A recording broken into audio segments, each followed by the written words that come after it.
ئەگەر 100 کەس بڕۆن مەطعەم دابنێن گومانتان نەبێ سیان چوارێکیان هەر سەرکەوتووە بن.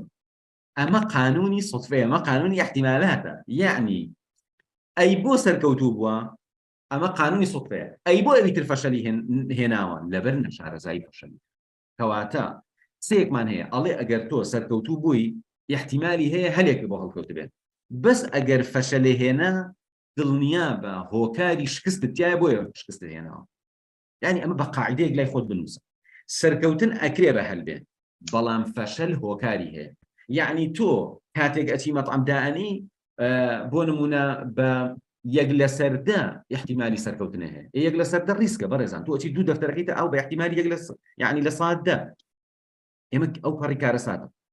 بەڵام سەرکەوتن ئەگەر هەلبێ شکست دڵنیا بە هۆکاری هەیە. یعنی بۆ نمونە کە مەطعەمێک ئەبینی شکست ئەهێنێ ئەگەر شارەزاییەک پێشوەخت هەبوایە احتیمالی ئەو شکستن نزیکە بوویەوە لەسەر.